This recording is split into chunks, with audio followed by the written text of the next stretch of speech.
টালের উপর থেকে দেখতেছি টালের নিচ দিয়ে টালের আশপাশ দিয়ে আরো সিম বেশি। আসসালামু আলাইকুম। আজকে গিয়েছিলাম সিম তুলতে। টানা কয়েকদিন প্রচুর শীত পড়ার পর এখন যে কি পরিমাণ রোদ উঠতেছে বলার মতো না, মনে হচ্ছে এটা গরমকাল। আর এই গরমে আমি এখন একটাও সিম খুঁজে পাচ্ছি না, কেমনটা লাগে বলেন তো। আর এইদিকে সারাদিন সিম খুঁজলেও আমি একটাও সিম পেতাম না, কারণ এইদিকে বিক্রির জন্য অনেক আগেই সিম তোলা হয়ে গেছে, যেটা আমি জানতাম না। দুইটা টাল ঘুরে সিম পেয়েছি, এইগুলো যেগুলো পেয়েছি ওইগুলো ব্যাগে রেখে চলেন অন্যদিকে যাই। টালের উপরে সিম খুঁজে পাচ্ছিলাম না, এইদিকে দেখেন টালের নিচে কত সুন্দর সিম ধরেছে।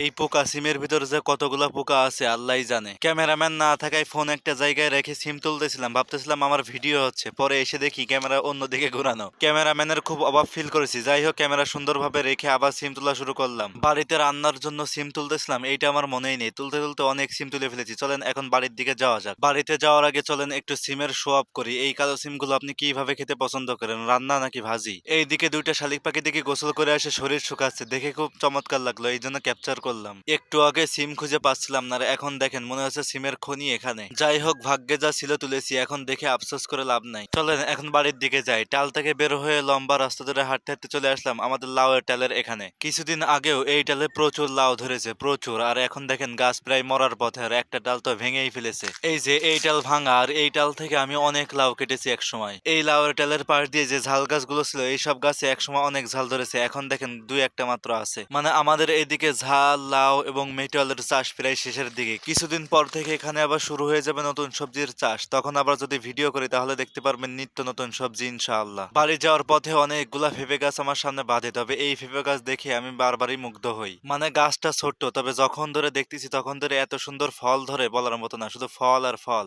এইদিকে আবার অন্য গল্প, মানে মাথায় একটাও পাতা নাই, কিন্তু গাছে দেখেন কতগুলা পেঁপে। মানে আল্লাহর অশেষ রহমতে এই গ্রামে সব জিনিসেরই ফলন ভালো হয়। আপনি যে জিনিসই লাগাবেন সেই জিনিসে বাম্পার ফলন ইনশাআল্লাহ। দেখতে দেখতে ভিডিও প্রায় শেষের পথে চলে এসেছি। আজকের ভিডিও আমি এখানে শেষ করে দিতে চাচ্ছি। আল্লাহ হাফেজ।